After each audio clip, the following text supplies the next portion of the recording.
염자가 뭐죠? 염증이 생겼다는 어? 염증이 생겼다는 아니에요. 뭐예요? 염자는 삐었다는 얘기예요. 삐었다는 거. 우리가 발목을 접질린다, 네, 발목을 네. 삐었다 이렇게 얘기하죠. 손목도 발목만큼이나 잘 삐어요. 왜죠? 넘어질 때 우리가 손을 짚는 경우들이 많잖아요. 해서 손을 손등으로 짚거나 손바닥으로 짚거나 좀 잘못 짚게 되면은 손목 주변에 있는 인대가 늘어날 수가 있어요. 보통 이제 염자라는 거는 정형외과 가서 인대가 늘어났네요 라고 얘기를 듣는 거, 그게 이제 염자죠. 손목 주변에는 상당히 인대 조직들이 많이 붙어 있습니다. 왜일까요? 손목에는 뼈가 많거든요. 요 중수골만 하더라도 8개 정도 되는 뼈가, 인대라는 거는 뼈와 뼈를 이어주는 조직이에요. 그쵸? 관절이 너무 많이 움직이지 않도록 딱 인대 조직이 잡아주고 있어요. 근데 그 관절이 움직일 수 있는 범위보다도 훨씬 더 많이 움직여버리면은 그걸 잡아주고 있는 인대가 이제 늘어나게 돼요. 실은 이제 늘어난다기보다는 인대 섬유들이 상당히 여러 다발로 되어 있는데 그 중에서 몇 다발이 이렇게 찢어졌다는 얘기예요. 찢어졌으니까는 아프겠어요? 안 아프겠어요? 아프죠. 어떨 때 아프냐면 그 인대가 늘어나는 방향으로 움직이려고 하면은 아파요. 그게 이제 인대 조직의 특징입니다. 그래서 인대 손상의 정도에 따라서 우리가 보통 1도, 2도, 3도 손상으로 나누는데요. 1도 손상이라는 거는 그냥 우리가 가장 흔한 거, 그냥 조금 움직이니까 아파 하는 정도, 그 정도가 이제 1도 손상이고요. 3도 손상 정도 되면 완전히 인대가 찢어져 버린 걸 3도 손상이라 그래요. 그러면은 관절이 우리가 보통 손바닥을 젖힐 때, 숙일 때 아무리 숙여도 한 70도, 80도 정도 숙여지지 그 이상 숙일 수는 없잖아요. 근데 만약에 이쪽에 있는 인대가 찢어지게 되면은 훨씬 더 많이 움직여 버리겠죠. 그래서 좀 덜렁덜렁 거리는 것처럼 느껴져요. 인대가 찢어지면은. 자, 그 정도 되면은 빨리 가가지고는 찢어진 조직을 좀 꼬매든지 수술을 해야 될 필요가 있는데, 그 정도까지 이제 찢어지는 경우들은 흔치는 않죠. 보통 이제 1도, 심하면은 한 2도 정도 손상이, 2도 손상이면은 그쪽으로 체중을 싣기가 좀 많이 어려울 정도로 퉁퉁 붓고 이제 이런 정도가 되겠죠. 그래서 처음에 딱 삐었더니 이렇게 부었어. 자, 이 부었다는 게 뭘 뜻하는지 아세요?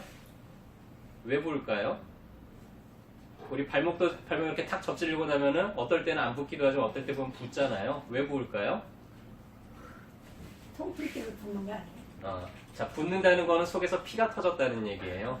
자, 우리가 어디 상처 나면 피가 나잖아요. 부딪혔는데 피가 날 수도 있고 안 날 수도 있고, 근데 마찬가지로 삐었는데 피가 날 수도 있고 안 날 수도 있어요. 근데 붓는다는 건 일단은 속에서 혈관이 터졌다는 얘기예요. 그래서 혈액이 지금 피부 밑으로 고이고 있다는 얘기죠.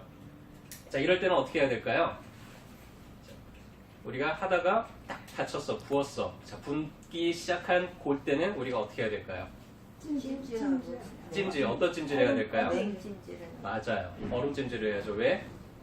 차갑게 해야지 피가 빨리 멈추죠. 그렇죠? 해서 보통 48시간 정도를 기준으로 삼아서 내가 다치고 붓기 시작하는 48시간 이내에는 계속 얼음 찜질을 해주시면 돼요. 왜? 피를 멈춰야 되잖아요.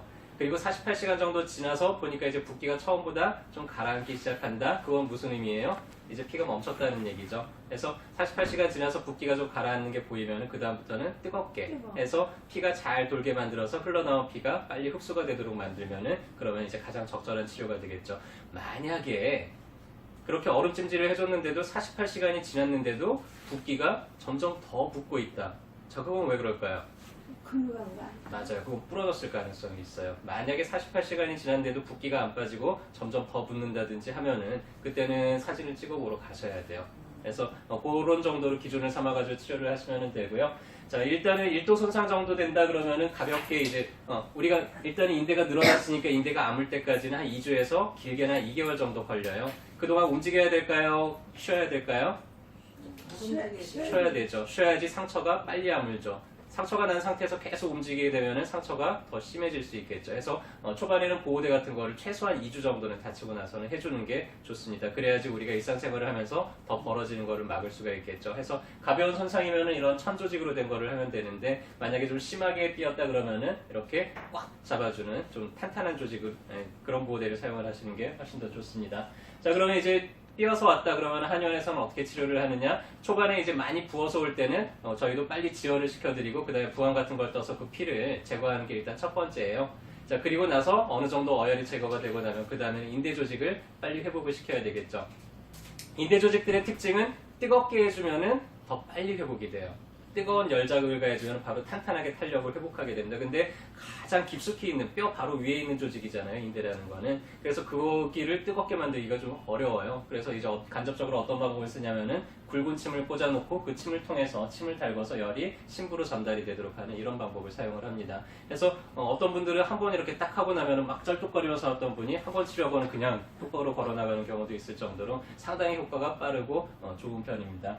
자, 그리고 만약에 염증이 생겼다 그러면은 염증을 빨리 가라앉히기 위해서 염증이 빨리 진행이 돼서 문제가 빨리 회복되게 만들어주는 방법 중에 하나가 이제 봉독이에요. 봉독을 사용을 해서 공사가 훨씬 활발하고 빠르게 진행이 되도록 하면은 이제 조직 복구가 완료가 되겠죠. 어떤 분들은 몸의 재생력이 너무 떨어져서 오랫동안 뭐 한 2개월, 3개월이 돼도 통증이 가라앉지 않고 계속 오래가는 분들이 있으세요. 그런 경우에는 다시 어혈들을 좀 녹여서 제거해주고 그 다음에 재생력을 높여주는 그런 종류의 한약을 쓰게 되면은 또 깔끔하게 이제 마무리가 되게 됩니다. 그래서 한의원에서는 이제 그런 식으로 치료하고요. 아까 들었듯이 처음 다쳤을 때 부었을 때는 얼음 찜질해 주시고 움직임을 최대한 자제해 주고 그리고 나서 잘 안 난다 그러면은 어디로 가면 돼요? 그때는 이제 한의원 찾아오시고 한의원 중에서도 어깨 동무 오시면 저희가 또 잘 진단하고 잘 분류해서 치료해 드리도록 하겠습니다. 네, 오늘도 진료 잘 받으시고요. 건강하게 되시길 바라겠습니다.